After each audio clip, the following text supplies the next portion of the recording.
Hey everyone, this is Jeremy from Ductile Creations, and welcome to the 12th episode of Flashbin. We made it. It has officially been roughly 1 year since my wife and I began our series of Let's Playing Flash games. Ha! Best dollar spent in a while. Like I was saying though, this is the 1 year-ish anniversary as well as our 50th overall video. Seems like just yesterday that I created this channel. And guess what? I'm going to play another bad Flash games. I'll give you guys a moment to compose yourself because I know your mind was just blown. So without further ado, I bring to you Goliath the Soothsayer. Apparently it's based on a true story from the mighty Mars Volta. Not entirely sure who that is, but here we are.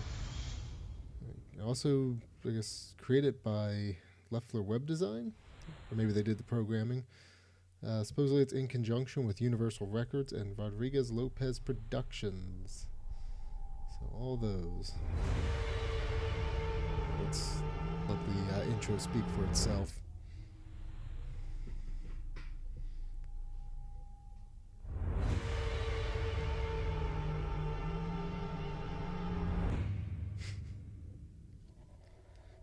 Don't let the intro fool you. It's not. This game isn't that great. All right, so let's get started. So I'm going to be doing more of a walkthrough more than I guess just riffing, but still. So it started a week ago. My brother had been missing for the better half of a year, and we had all but given up any hope of finding him alive.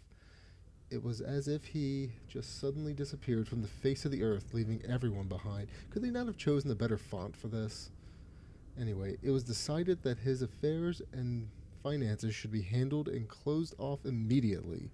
You'll never guess which lucky sibling got that job.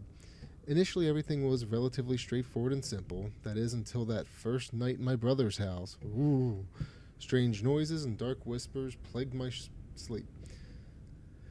I remember running and stumbling in my vain attempts to escape the horrors nestled deep within my dreams, or just in my dreams.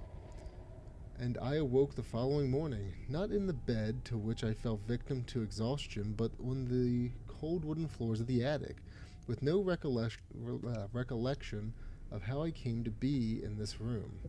But most disturbing of all is my only exit was mysteriously locked from the outside. I have been here in this attic for days, unable to escape whatever holds me captive in this room. Wait, you've been in there for days? My God. I can hear them in the house, in the walls, and in the floors. They utter obscenities and demand reverence. I sometimes even think that I can hear my brother's voice amongst the cacophony of vitriolic abuse. So here I sit, tormented and driven to the brink of insanity. And no matter how loud I scream, the voices shriek back louder. So it sounds like he sits there, tormented and driven to the brink of insanity, but has a nice thesaurus to look up some of these words. Anyhow, all that I know is that I must now escape this prison and find a way to release myself and my brother's soul from the bondage of this evil. Somewhere in this house, the answer waits for me. All right. So let's get out of this attic. Here we are. Okay, here we go.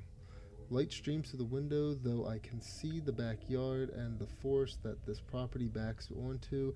I could break this window and scream for help, but with no other house within 5 miles, I would be wasting my breath. I apologize. The only reason I'm reading is just because the font is so small. So the door's locked, and unfortunately this is my only way out of this attic, aside from the window, but you know. I have to get this door open somehow. What waits for me outside this room is merely secondary to my concerns. What was that? If I could pick the lock, it wouldn't help. The door handle freely turns, however, the door doesn't budge. I'm no handyman, but it seems to me that this side of the handle rivet is threaded and won't work. Perhaps the handle will work from the other side. Oh, hint to the trick here. The puzzle, I should say. The urn on the floor here is empty, but it seems that it was once filled with salt poured on the floor at the foot of the door. An old white sports jacket hangs in the corner, and that's all we see in this. Yeah. Okay, so this attic is composed of 2 rooms, or 2 sides. You have the left side and the right side. Light streams in the attic through a window embedded in the roof. I can't quite see the top of the dresser from all the way back here. We'll get closer. An old musket is racked up against the wall. Somehow I don't think it'll work, as it's missing its firing hammer. And you can't take it either. So under the chest of drawers, we spotted some rope. So let's take the rope. Okay, so we're taking the rope. That's in our inventory. All right. Now you may be tempted in this game to do the old tab trick. But unfortunately, when you hit tabs, it's just an ad for this Mars Volta. So, alright, so we opened a drawer, we got an empty drawer. Oh, we got a cross, so we'll take the cross. And that drawer's empty. So let's go back over to the right side and inspect the coat. So we're going to take the prayer card from the coat. Okay? Oops. And I'm not going to read the prayer, or what it says there. So now in our inventory we have a rope, a crucifix, and a prayer card. So my first playthrough of this, I thought, I don't know, use the rope and the crucifix to get over, because it didn't seem like there was anything else. But lo and behold, if you click the top of the dresser, which it kind of alluded to you couldn't see, you grab a dark metallic meat hook that sits on top. So we're going to take this. We're going to take the rope and combine it up, and we've tethered the hook to the rope. So now we have a hook shot, or a grappling hook, I suppose. So we're going to go back over to the right, and right here, I believe, at the top of the door. Okay, no, I'm sorry. It's above the, I guess, the thing here. So again, this ominous bloodstained message. You've used the rope and hook to fish for the other, or for the door handle on the other side.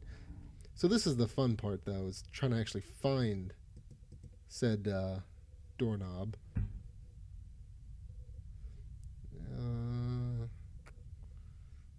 Go back. On.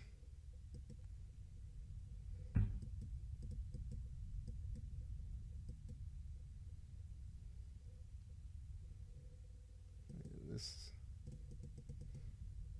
So we're supposed to hear for a noise prompt. And I'm not. There we go. Okay, there's our noise prompt. So now we're going down the stairs. But not before something spooky happens. It's coming right for us. Alright, so the eerie darkness at the foot of the staircase beckons me. Alright, so I think we're going to go downstairs and immediately click. Oh, the door closed. So we're going to click on the light. Okay. So, let's see, where are we going first? We want to go to the master bedroom and bath. So that's this first door on the left here. From there, we're going to head to the bathroom. Okay. And we're going to go over to the mirror here. So Candyman. Okay, I'd rather not tempt fate right now. See, that's, I guess, a nice callback to the Candyman movie. But we're going to turn on the hot water, which is going to fog up the mirror, actually. And then it brings a message, says, look not for what is there, look for what is not there. So that's a helpful message for later. So we're going to leave here and go to the bedroom. Okay. So we're going to grab this deity statue of Shiva. And then, let's see, let's turn on the lamps. Okay, can we not turn on? Okay, so that's important for later, but we'll... Okay. Now I'm having... Oh, that's right. Floating girl! Okay. Oh, we got the love note. That's good. So, a piece of notepad paper has been cut out in the shape of a heart, and the word love has been inscribed onto it. What could this mean? It means someone was in love. Okay, so we grabbed the love note, and if you remember the message on the mirror, we're now going to apply that message to this clock. So the alarm clock's broken, and the panel is displaying weird formation of characters. But remember, we're supposed to look for what's not there, not what's there. So we'll come back to that later. So we're going to leave here and then go to the office. So the door's open. Is this the office? I don't think that's the office. Oh no, this room feels weird. Oh, this is... Yeah, that was too spooky, so we had to get out of there. That leads to the... It goes back to the attic. Okay, yeah, here we go. This is the office. So I got turned around here. So there's a note here, so now we have the murder note. Okay, so we have the love note and the murder note. So we're going to turn on the computer and enter the password from the alarm clock, which I've already, unfortunately, forgot. I should have written that down. Let me go back to the alarm clock real quick.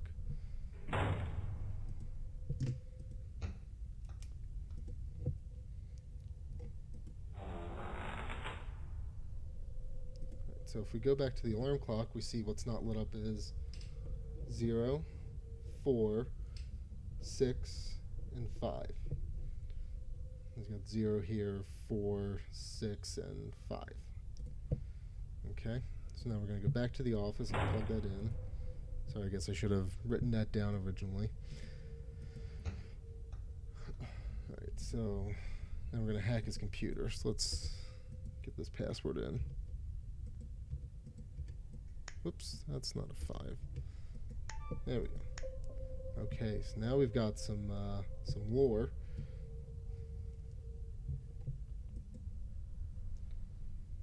Right, so I'm not going to read all of this, but this basically just contains major plot points to the story and kind of information on how to beat the game. But it's a pretty long journal. So apparently they couldn't find any I Love Israel t-shirts for his girlfriend or whatever. Ha ha ha. Examine the bag. So,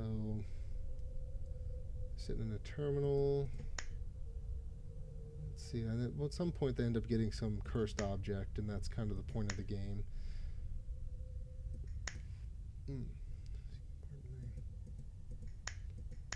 So, like I say, it's a pretty long, intense journal.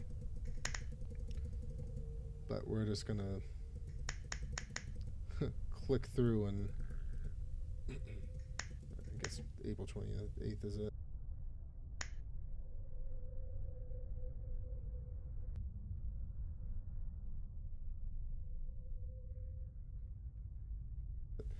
Okay, so we're going to now go out back into the main hallway, enter the door that closed by itself. Okay, this is where the spooky stuff had happened. So the spooky stuff ended. We're gonna have to find the lamp.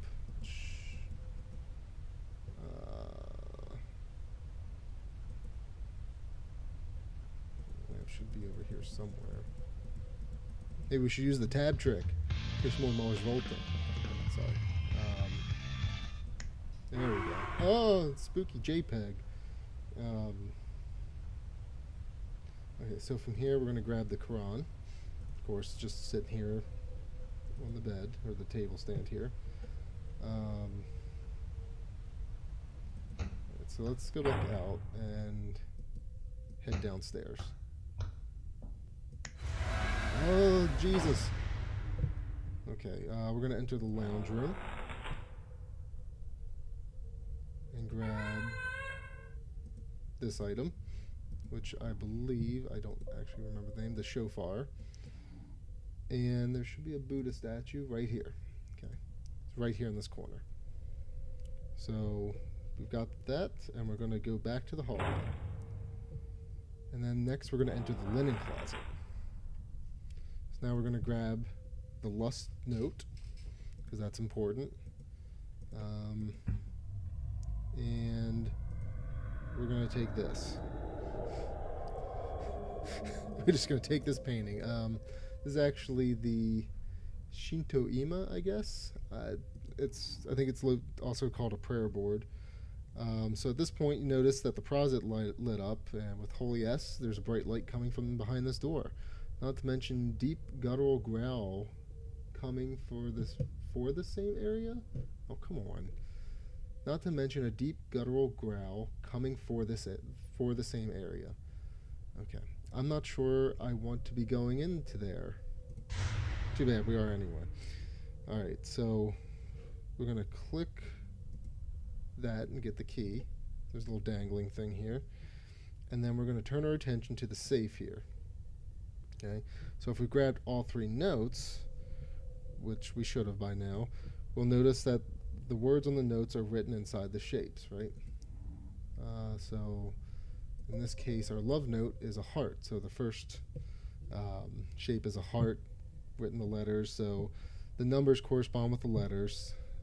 So if you look through, you get love first, then lust, and then murder. So in this case, we should have 5, 6, 8, 3, 5, 8, 7, 8, and then 6, 8, 7, 3, 3, 7. Alright, so access is granted. Okay. And this is it, the soothsayer that my brother obsessed over in his diary. Could this be the cause of his disappearance and all the crazy things I've witnessed in this house? My brother mentioned that I have to bury this board, split it into 7 pieces. Only then will his soul be released. So I guess a soothsayer is another name for Ouija board. I'm not sure. But here we are. So we're going to go out, and this door leads to the rear end of the house, but it's locked, luckily. Oops. Okay, I accidentally clicked the wrong thing. So as I was saying, luckily we picked up a key. Oops. Okay, so... Alright, so now we unlocked it. And now we're in the kitchen. So there's a message on a table here. It's been carved in. Brother, use the soothsayer, save my soul and yourself. God, I can't talk. Okay. So the brother's now saying that we should use the soothsayer here, right? So let's... God. Yeah, you'd think they'd come up with a better, inventory system and not put the arrow next to frickin', directions. But, okay, so we're going to use the soothsayer on the table. Okay, yeah, because there's a little thing for the Ouija board. Okay, so now we're doing it. We're summoning his brother, I think. So we're going to follow this around, and before you know it, the brother will come out and greet us with laughter. Oh no. Y-O-U.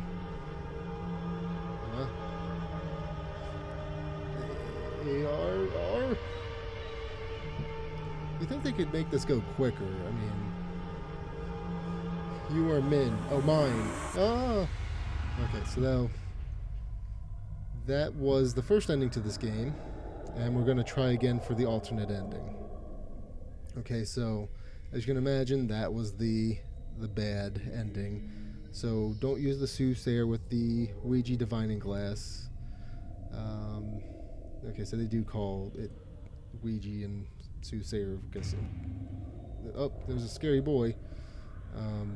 So the national parks around here are beautiful in the summer. However, this time of the year, there adds an eerie atmosphere. Okay. So at this point, there's a hole dug in the ground here. It must be the hole that my brother referred to in his diary. Now to bury this infernal board once and for all. Okay, so... okay, so you just click on the hole. You get your ominous message saying that everything's in there. And then we broke the soothsayer up. Okay, we're going to throw it in the hole. And...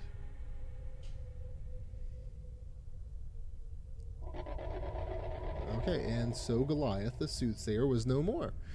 Buried deep under the topsoil of a secluded national park, and nigh a chance in hell of the demonic entities trapped within its physical confines, escaping to terrorize anyone again.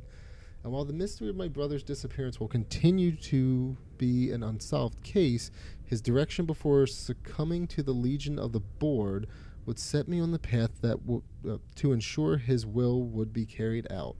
And I continue onward, in this world, wiser from the ordeal, and with the knowledge that greater powers looks over us all, some with envious eyes and some with kind benevolence. I feel like this is like the ending to the first game that we did, House of Horror, where he's just going to become a, paranormal investigator. But there's old Mars Volta again. So as far as I know, those are the only two endings. So no, we're not. Oh, well. If you click no, it just takes you to Mars Volta's page on Amazon. All right. that's one way to get sales, I guess. So before I wrap up, I just wanted to thank all of the viewers that took the time to watch some of our videos. I know it hasn't been a whole lot, but I'm still very happy to see that some people are viewing the videos. So thank you. I do appreciate it. As always, if you like the video, leave a comment, leave a like. If you don't like the video, leave a dislike, leave a comment anyway. Love to hear from more people, so we're always trying to improve ourselves. So drop us a line, tell us what you think. So again, thanks for watching. Keep checking back regularly for content. Hoping to post more regularly as time goes on.